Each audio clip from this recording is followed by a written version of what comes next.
കർക്കിടകം എന്ന് കേൾക്കുമ്പോൾ തന്നെ പണ്ടേ ഉള്ള ഒരു സ്വഭാവമാണ്. കർക്കിടകം പഞ്ഞമാസമാണ്. കർക്കിടകത്തിൽ എല്ലാ കാര്യത്തിനും തടസ്സമാണ്. കർക്കിടകത്തിൽ മുഹൂർത്തങ്ങളില്ല, കല്യാണങ്ങൾ കുറവാണ് ഹിന്ദുക്കളെ സംബന്ധിച്ച്. അതുപോലെ കർക്കിടകത്തിന് ഒരുപാട് ബുദ്ധിമുട്ടുണ്ടാകും. കോരിച്ചൊരിയുന്ന മഴ, പണ്ട് കാലത്താണെങ്കിൽ ദാരിദ്ര്യം, ഭക്ഷ്യ ദൗർലഭ്യം, ഇങ്ങനെയൊക്കെയുള്ള കാര്യങ്ങൾ കർക്കിടകത്തിലുണ്ടാവും.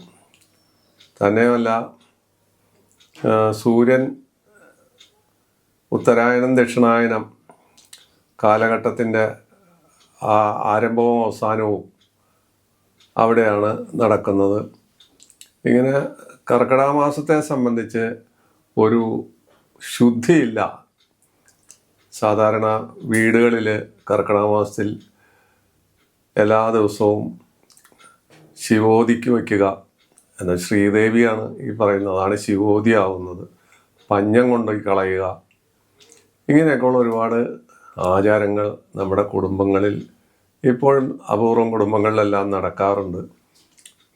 അന്യം നിന്ന് പോയി എന്നിരുന്നാൽ പോലും ഇപ്പോഴും ആചരിക്കുന്ന കുടുംബങ്ങളുണ്ട്.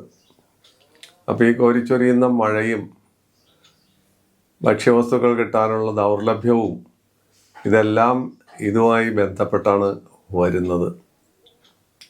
കർക്കിടക ലഗ്നത്തിനെ സംബന്ധിച്ച് ഇത് പറയേണ്ട കാര്യമില്ല.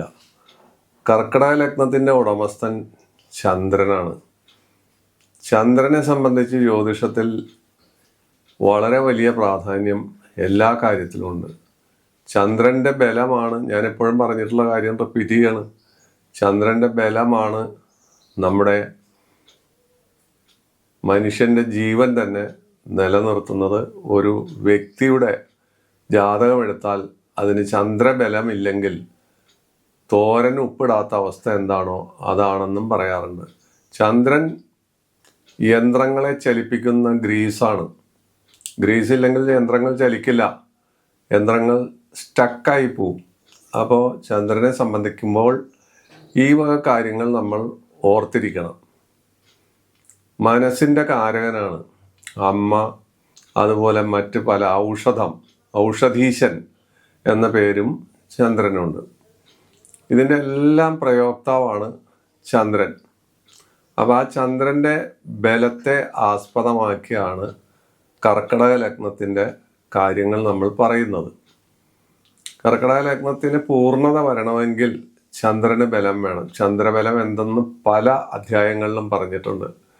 വെളുത്ത പക്ഷത്തിലെ പഞ്ചമി മുതൽ ബലം കൂടി പൂർണ്ണചന്ദ്രനാവുന്നത് വരെ പൂർണ്ണ ബലം. അത് കഴിഞ്ഞാൽ പിന്നെ കറുത്ത പക്ഷത്തിൽ 5 ദിവസം വരെ ആ ബലം നിൽക്കും. പിന്നെ അവിടെ നിന്ന് ദൗർബല്യം.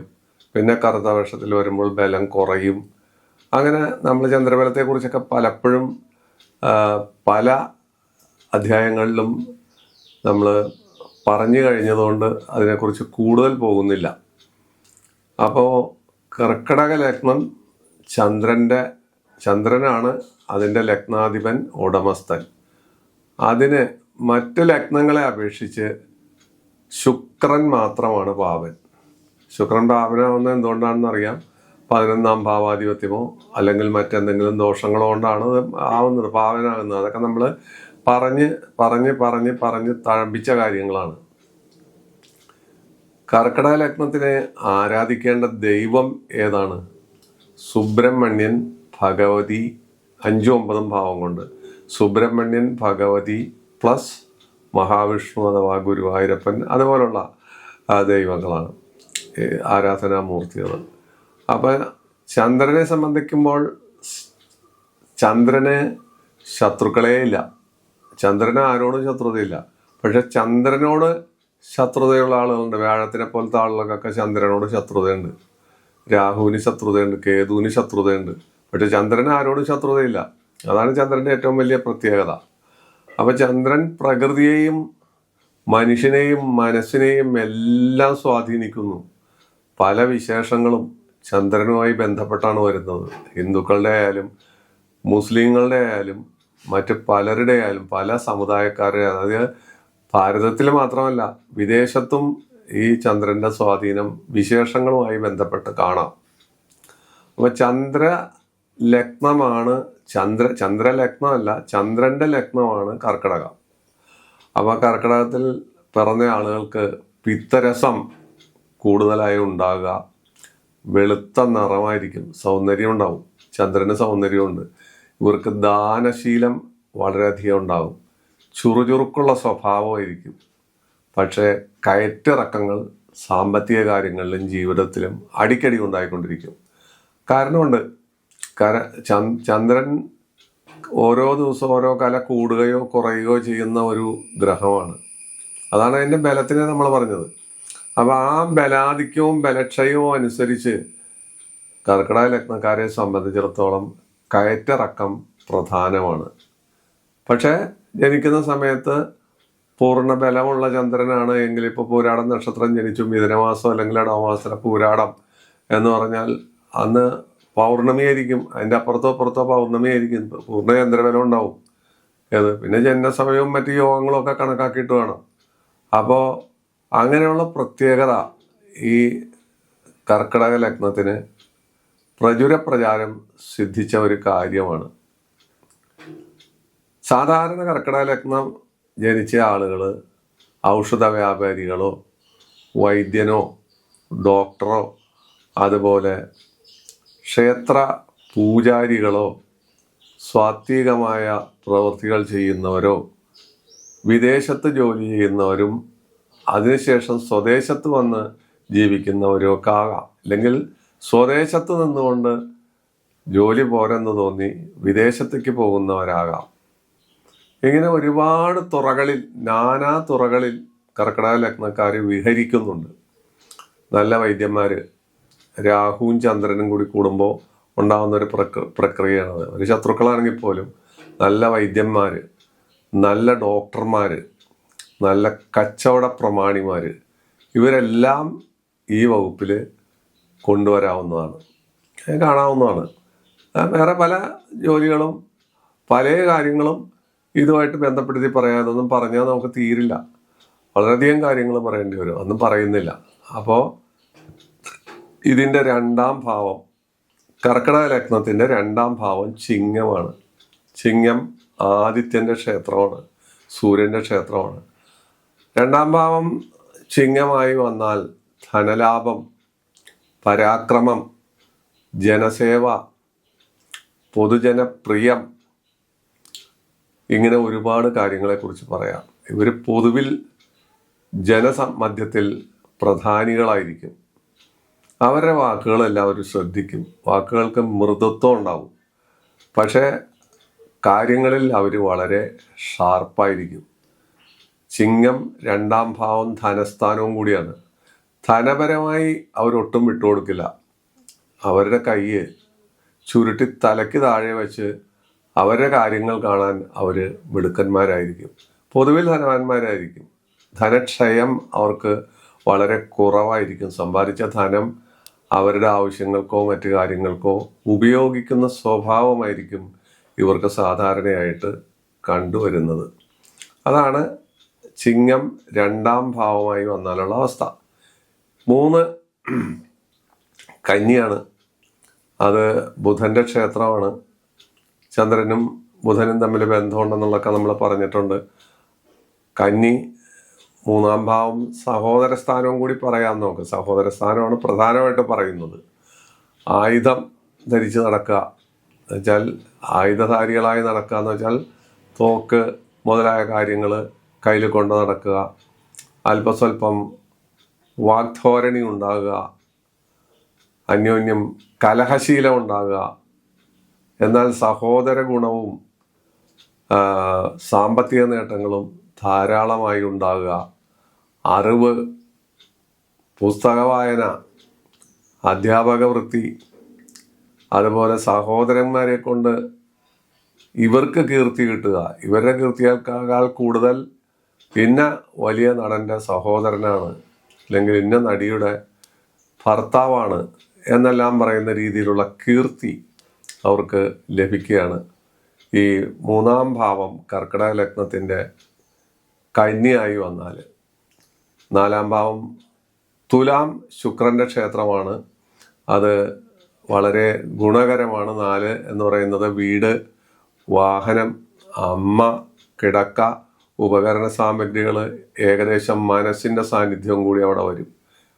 അപ്പോൾ തുലാം 4-ാം ഭാവമായിട്ട് വരുമ്പോൾ ലളിതമായ സംസാര രീതി, കച്ചവടപ്രിയം, മരുന്ന് വ്യാപാരം, വെള്ളവുമായി ബന്ധപ്പെട്ട പല പ്രവൃത്തികളും ചെയ്യുക, എന്തിനും മധ്യസ്ഥത വഹിക്കുക, സമുദായ മധ്യത്തിൽ തിളങ്ങുക, അവരുടെ വാക്കുകൾക്ക് പതിരില്ലാത്ത രീതിയിൽ അവർ സംസാരിക്കുക, ആചാര്യസ്ഥാനം അലങ്കരിക്കുക, മാതൃസ്നേഹം ഉണ്ടാകുക, നല്ല വീട്, നല്ല വാഹനം, ഇങ്ങനെയൊക്കെയുള്ള അവസ്ഥകൾ തുലാം 4-ാം ഭാവമായി വന്നാൽ കണ്ടുവരുന്നു കർക്കിടക ലഗ്നത്തിൻ്റെ. ഇനി 5 ഒരു പരിധി വരെ 4ഉം 5ഉം മനസ്സിനെ നമ്മൾ ചിന്തിക്കാറുണ്ട്. 5 പുത്രസ്ഥാനമൊക്കെ കാണാത്. 5-ാം ഭാവം ഇവരുടെ 5-ാം ഭാവം വരുമ്പോൾ അത് വൃശ്ചികമാണ്. വൃശ്ചികമാണെങ്കിൽ പോലും സൽപുത്രന്മാരും നല്ല ഭാര്യയും പുത്രന്മാരെ കൊണ്ട് ഗുണങ്ങളും, എന്നാൽ പിതാവ്, മാതാവ്, പുത്രി പുത്ര ബന്ധങ്ങളിൽ ചില സമയങ്ങളെങ്കിലും അലോസരങ്ങൾ ഉണ്ടാക്കുക, അവരുടെ വഴിയിൽ കൂടി നടക്കുക, നമ്മുടേതല്ലാത്ത വഴിയിൽ കൂടി പിതൃമാതൃ ബന്ധത്തിന് വില കൽപ്പിക്കാതെ അവർ മുന്നോട്ട് നീങ്ങുക മുതലായ പ്രശ്നങ്ങളും ഈ 5-ാം ഭാവം വൃശ്ചികമായി വരുമ്പോൾ ഉണ്ടാകാം. സന്താനങ്ങളിൽ നിന്ന് ചിലപ്പോൾ മയമില്ലാത്ത വാചകങ്ങളും വാക്കുകളും കഠിനമായ ചില അനുഭവങ്ങളും ഉണ്ടായി എന്നും വരാം. അവിടെ വാഹനങ്ങൾ കൊണ്ടുള്ള ഉപദ്രവം, വാഹനം നമുക്ക് പണിമുടക്കുക, അല്ലെങ്കിൽ എപ്പോഴും പണച്ചെലവുണ്ടാക്കുക മുതലായ കാര്യങ്ങളും ഈ 5-ാം ഭാവം, കർക്കിടകത്തിൻ്റെ 5-ാം ഭാവം വൃശ്ചികമായി വരുമ്പോൾ സാധാരണ സംഭവിക്കാറുണ്ട്. 6-ാം ഭാവം ധനു, വ്യാഴത്തിൻ്റെ ക്ഷേത്രമാണ്. അവിടെ സുഖം, ഐശ്വര്യം, ധനലാഭം, വീട്, വാഹനം, ഭാര്യാഭർത്തൃ ബന്ധത്തിലെ സുതാര്യത, അതുപോലെ ബന്ധങ്ങൾക്ക് വില കൽപ്പിക്കുക, സ്വാത്വികമായ രീതിയിൽ പെരുമാറുക, ക്ഷേത്രഭരണങ്ങൾ, സൽപ്രവർത്തികൾ, പൊതുജന താല്പര്യം മുതലായ കാര്യങ്ങൾ 6-ാം ഭാവം ധനുവായി വരുമ്പോൾ കർക്കിടക ലഗ്നത്തിന് സംഭവിക്കാം. അങ്ങനെ സംഭവിക്കാറുണ്ട്, ഭൂരിഭാഗം അങ്ങനെ വരുള്ളൂ. 7-ാം ഭാവം അത് ഭാര്യ ഭർത്തൃ ബന്ധമാണ്, അത് മകരമാണ് 7-ാം ഭാവം. അപ്പോൾ 7-ാം ഭാവം ഭാര്യാഭർത്തൃ ബന്ധമായി വരുമ്പോൾ അത് ശനിയുടെ ക്ഷേത്രമായിട്ടാണ് വരുന്നത്. അത് ഭാര്യാഭർത്തൃ ബന്ധത്തിൽ വളരെയധികം പ്രശ്നങ്ങൾ ഉണ്ടാക്കുക, അന്യോന്യം കലഹം, വിരഹം, ദുഃഖം, അതുപോലെ ചിലപ്പോൾ വിവാഹ ബന്ധം വേർപെടുന്ന അവസ്ഥ എല്ലാം സംജാതമാകും. അല്ലാതെ വരുന്നത് എങ്ങനെയെന്ന് വെച്ചാൽ, ഗ്രഹങ്ങൾ നല്ല രീതിയിൽ 7-ാം ഭാവാധിപൻ ശനി ഉച്ചബലവാനായിട്ടോ അല്ലെങ്കിൽ മറ്റേ പഞ്ചമഹാപുരുഷ യോഗം ചെയ്തോ അങ്ങനെയൊക്കെ നിന്നാൽ വ്യത്യാസങ്ങൾ ധാരാളം വരാം. പക്ഷെ എന്നിരുന്നാലും സ്വാഭാവികമായിട്ട് ഇങ്ങനെയൊക്കെയുള്ള കാര്യങ്ങൾ കണ്ടുവരുന്നു. 7 മകരമാണ്, കർക്കിടകത്തിൻ്റെ 7 മകരം. 8 ആയുർസ്ഥാനവും മറ്റ് പലതുമാണ്. ആയുർസ്ഥാനമാണ് പ്രധാനമായിട്ട് അതിനെക്കുറിച്ച് പറയുന്നത്. അത് കൂടുതലായിട്ട് ഒരുപാട് കാര്യങ്ങൾ പറയുന്നുണ്ട്. അത് കുംഭമാണ്. രോഗദുരിതങ്ങൾ, വാതരോഗം, അതുപോലെ ദുരിതങ്ങൾ, ആവശ്യമില്ലാത്ത വർത്തമാനം കൊണ്ടുവരുന്ന നാക്കുപിഴകൾ, തൊഴിൽ നഷ്ടം, അനാവശ്യമായ ദുഃഖങ്ങൾ, കോടതി വ്യവഹാരം മുതലായ ഒരുപാട് കാര്യങ്ങൾ. അഷ്ടമം, കർക്കിടകത്തിൻ്റെ അഷ്ടമം കുംഭമായി വരുമ്പോൾ നമുക്ക് ചിന്തിക്കാം, നമുക്ക് പറയാം. ഇനി 9-ാം ഭാവം വ്യാഴത്തിൻ്റെ ക്ഷേത്രമായ മീനമാണ്. അതൊരു പരിധി വരെ ഭാഗ്യസ്ഥാനമാണ്. നമ്മളുടെ നിർഭാഗ്യങ്ങളെല്ലാം ഇതിനെ ഡിപ്പെൻഡ് ചെയ്തായിരിക്കും പോകുന്നത്. അപ്പോൾ കർക്കിടക ലഗ്നത്തിൻ്റെ 9-ാം ഭാവം മീനമായി വരുമ്പോൾ അവിടെ ധർമ്മചിന്ത, അന്യനെ സഹായിക്കാനുള്ള വ്യഗ്രത, പാവങ്ങളോട് കരുണ കാണിക്കുക, ധനലാഭം ഏത് വിധേനയും ഉണ്ടാകുക, ആ ധനം സൽപ്രവർത്തികൾക്കായി ഉപയോഗിക്കുക, മറ്റുള്ളവർക്ക് പ്രയോജനപ്രദമായ തൊഴിൽ സംരംഭങ്ങൾ തുടങ്ങുക, അതിൽ നിന്ന് ധാരാളം ധനവും ഐശ്വര്യവും ഉണ്ടാകുക, വിദേശയാത്രയ്ക്ക് പോകുക, അവിടെ നിന്ന് ധനം സമ്പാദിക്കുക, നാട്ടിലായാലും ഒരിക്കലും ദാരിദ്ര്യം അനുഭവിക്കാത്ത രീതിയിൽ ഭാഗ്യാന്തരേണ കാര്യങ്ങളെല്ലാം കൊണ്ടുപോവുക. ഭാഗ്യം അവർക്ക് തുണയായി വരും. ഏത് കാര്യത്തിൽ ഏർപ്പെട്ടാലും, എവിടെ ഏർപ്പെട്ടാലും, എന്തിലേർപ്പെട്ടാലും ഭാഗ്യം അവരെ തുണയ്ക്കുന്ന ഒരു അന്തരീക്ഷം 9-ാം ഭാവം മീനമായി വരുമ്പോൾ സംഭവിക്കാറുണ്ട്. അല്ലാതെയും സംഭവിക്കാം. അല്ലാതെ സംഭവിക്കുന്നതെന്ന് വെച്ചാൽ ചിലപ്പോൾ ഗ്രഹങ്ങളുടെ വിലക്കുറവ്, 9-ാം ഭാവാധിപൻ വ്യാഴത്തിന് നീചമോ നീചഭംഗമോ ഇല്ലാതെ നിൽക്കുക, അതുപോലെ 9-ാം ഭാവാധിപൻ ശത്രുക്ഷേത്രത്തിൽ പോയി നിൽക്കുക, ഇങ്ങനെയുള്ള കാര്യം വരും, വ്യത്യാസം വരും. അത് നമ്മൾ ഓർത്തിരിക്കണം. എൻ്റെ ഇങ്ങനെയാണല്ലോ നിൽക്കണത്, ഈ പറയുന്ന കാര്യങ്ങളൊന്നും ഇല്ലല്ലോ, അല്ലെങ്കിൽ മറിച്ചാകാം, ഇങ്ങനെയൊക്കെയുള്ള കാര്യങ്ങൾ സാധാരണ സംഭവിക്കാം. 10 തൊഴിൽ സ്ഥാനമാണ്, അത് മേടമാണ്. മേടം കർമ്മസ്ഥാനമായി വരുമ്പോൾ അധാർമികമായ രീതിയിൽ തൊഴിൽ ചെയ്യുക, തൊഴിലിന് വേണ്ടി വളഞ്ഞ വഴികൾ സ്വീകരിക്കുക, ഞാൻ വലിയ പ്രമാണിയാണ് എന്ന് കാണിക്കാൻ വേണ്ടി ധനം ചെലവാക്കി തൊഴിൽ വാങ്ങുക. PhD മറ്റ കാശ് കൊടുത്താൽ ഇപ്പോൾ കിട്ടും. അത്തരം PhDയിലാണ് ഞാൻ നേരത്തെ പറഞ്ഞ രീതിയിൽ ചങ്ങമ്പുഴ വൈലോപ്പിള്ളി ആവുന്നതും വൈലോപ്പിള്ളി ചങ്ങമ്പുഴ ആവുന്നതും അതുപോലുള്ള വലിയ വലിയ വിഡ്ഢിവേഷങ്ങൾ നമ്മുടെ നാട്ടിൽ നടക്കുന്നതും.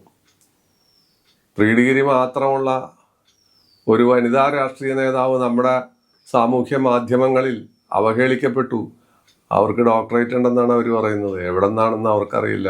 പ്രീ ഡിഗ്രി ഉള്ളവർക്ക് എങ്ങനെ ഡോക്ടറേറ്റ് കിട്ടും എന്നുള്ള ചോദ്യത്തിനൊന്നും അവർക്ക് മറുപടി ഉണ്ടായില്ല. വർഷങ്ങൾക്ക് മുമ്പ് നടന്ന സംഭവമാണ്.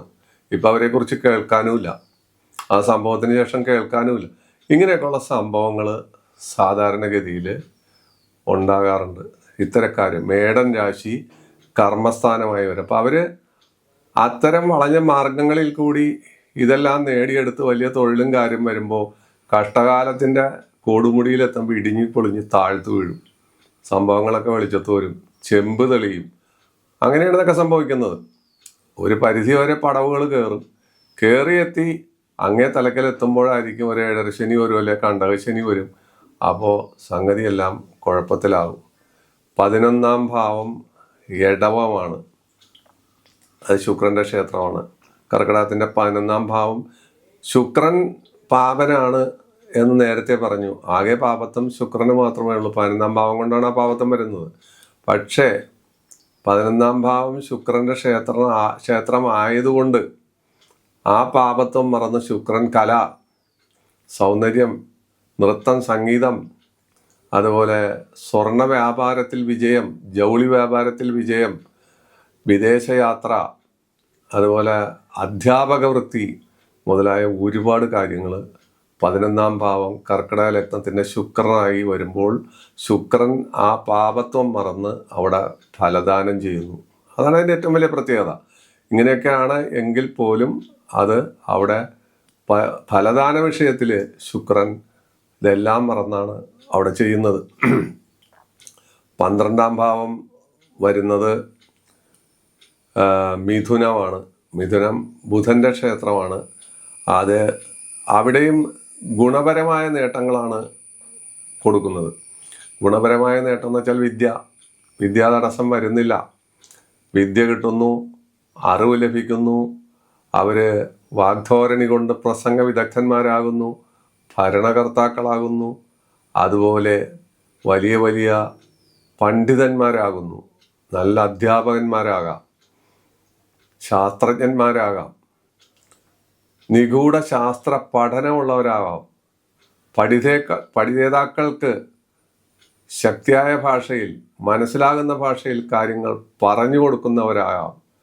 അവർ മൃഗവ്യാപാരം, ആന മുതലായ മൃഗങ്ങളെ പരിപാലിക്കുകയും അതിൽ നിന്ന് ലാഭം ഉണ്ടാക്കുകയും അതിനെ കുതിര മുതലായ സാധനങ്ങളെല്ലാം കച്ചവടം നടത്തുകയും, അത് പശു വരെ ആകാം, അതുപോലെയുള്ള പല മൃഗങ്ങളെയും ചിലരെങ്കിലും അത്തരത്തിലുള്ള മൃഗങ്ങളുടെ വ്യാപാരം കൊണ്ട് ധനസമ്പത്ത് ആർജിക്കുക.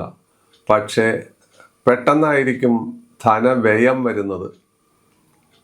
അടിക്കടി ലാഭമുണ്ടാക്കി ഒരു പ്രത്യേക സ്റ്റേജിൽ വരുമ്പോഴായിരിക്കും നേരെ കീഴ്പോട്ട് ധനവ്യയം വരും. ധനവ്യയം എന്ന് പറഞ്ഞാൽ അത് 12ാം ഭാവം വ്യയസ്ഥാനമാണ്. അത് സംഭവിക്കുന്നത് നമ്മുടെ മോശം സമയത്തായിരിക്കും. ആ മോശം സമയത്ത് ധനം നമ്മളിൽ നിന്ന് കൈവിട്ടു പോവുകയും മഹാലക്ഷ്മി അകന്നു പോവുകയും ചെയ്യും. അപ്പം കാട്ടിക്കൊതിപ്പിക്കുക എന്നുള്ളൊരവസ്ഥയാണ്. കയറ്റത്തിന് ഇറക്കം അവിടെ ഉണ്ടാകുന്നു. ഇതാണ് 1 മുതൽ 12 ഭാവം വരെ കർക്കിടക ലഗ്നത്തിൻ്റെ ഒരു ലഘു വിവരണം. ഇത് ലഘു വിവരണമാണ്. ഇത് വളരെ വളരെ നീട്ടി പറയാം. ഒരു പ്രപഞ്ചത്തിൻ്റെ ആകാശത്തിൻ്റെ ചിത്രം കുടത്തിനകത്ത് കണ്ടാൽ ചെറിയ ഒരു റൗണ്ടായിരിക്കും. അത് കടലിൽ പോയി നോക്കിയാൽ വളരെ ലാബറേറ്റായിട്ട് ബ്രോഡ് സ്പെക്ട്രം കാണാം. എന്നതുപോലെ ഇതിനെ നീട്ടി വലിച്ച് ഒരുപാട് നമുക്ക് പറഞ്ഞു കൂട്ടാം. പക്ഷേ ഇതിൻ്റെ യഥാതഥ വസ്തുത ഇത്ര മാത്രമാണ്. ഇത്രയും ഭാവങ്ങളിലെ ഏകദേശ ചിത്രമാണ് നമ്മളിവിടെ കാട്ടിയത്. ഈ ചിത്രങ്ങളാണ് ഒരു വ്യക്തിയിൽ ബഹുസ്ഫുരിക്കുന്നത്. അതെങ്ങനെയെന്ന് ചോദിക്കാം. എല്ലാത്തിലും ഞാൻ പറയാറുണ്ട്, ഒരു വ്യക്തിയുടെ 1 മുതൽ 12 ഭാവങ്ങൾ വരെയുള്ള പല സ്വഭാവഗതികളും അടങ്ങിയതാണ് ഒരു വ്യക്തി ജീവിതം. ആ വ്യക്തിക്ക് ഓരോ സമയത്തും വരുന്ന ദശകളും ഓരോ സമയത്തും കടന്നു പോയിക്കൊണ്ടിരിക്കുന്ന ഓരോരോ പ്രക്രിയകളും അവനെ സ്വാധീനിക്കുന്നു. അപ്പോൾ ചീത്തയും നല്ലതുമായ ഫലങ്ങൾ വരുന്നു. ഇല്ലെങ്കിൽ 1 മുതൽ 12 വരെ ഭാവത്തിൻ്റെ ആധിപത്യം വഹിക്കുന്ന ഗ്രഹം അതിൻ്റെ ദശ വരുന്നു. ആ ദശ നല്ലതോ ചീത്തയോ ആയി മാറാം. അത് പല തരത്തിലുള്ള ഫലങ്ങൾ തരുന്നു. അതാണ് സത്യത്തിൽ ഈ ലഗ്നത്തെ നമ്മൾ അവലോകനം ചെയ്യുമ്പോൾ നടക്കുന്ന കാര്യം. ഈ 12 ഭാവങ്ങളിൽ 12 രസങ്ങൾ പറഞ്ഞു, 12 അനേകം അനുഭവങ്ങൾ പറഞ്ഞു. ഇത് എങ്ങനെ വരാം? വരുന്നത് ഇങ്ങനെയാണ്. സാധാരണഗതിയിൽ ഒരാൾക്ക് ഇപ്പോൾ കർക്കിടക ലഗ്നക്കാരന് ചന്ദ്രദശ വരാം. ലഗ്നാധിപന്റെ ദശയാണ്, അത് ചിലപ്പോൾ ഗുണം തരാം. സൂര്യദശ വരാം, അല്ലെങ്കിൽ ശുക്രദശ വരാം, വേറെ ഏതെങ്കിലും വ്യാഴദശ, ഇങ്ങനെയൊക്കെയുള്ള ഓരോ ദശകൾ വരാം. ആ സമയത്ത് കണ്ടകശനി വരാം, ഏഴരശനി വരാം, അഷ്ടമശനി വരാം. ഇങ്ങനെയൊക്കെയുള്ള കാര്യങ്ങൾ വരുമ്പോൾ ഫലത്തിന് വ്യത്യാസം വരും. എന്നാലും അടിസ്ഥാനപരമായുള്ള കാര്യങ്ങൾ ഇതുപോലെ തന്നെ നിൽക്കുകയും ചെയ്യും. അതിൻ്റെ ഒരു സ്വെല്ലിങ് എല്ലാ സമയത്തും അവിടെ ഉണ്ടാവുകയും ചെയ്യും. ഇതാണ് കർക്കിടക ലഗ്നം. ഇങ്ങനെ ഓരോ ലഗ്നത്തെക്കുറിച്ച് നമുക്ക് വളരെ രസകരമായിട്ട് കീറിപ്പൊളിച്ച് പരിശോധിച്ചുകൊണ്ടേയിരിക്കാം. ഈ അധ്യായം ഇവിടെ അവസാനിക്കുന്നു. വീണ്ടും നമുക്ക് അടുത്ത അധ്യായത്തിലേക്ക് പോകാം. വീണ്ടും എല്ലാ ഞായറാഴ്ചകളിലും ബുധനാഴ്ചകളിലും കണ്ടുകൊണ്ടേയിരിക്കാം. നന്ദി, നമസ്കാരം.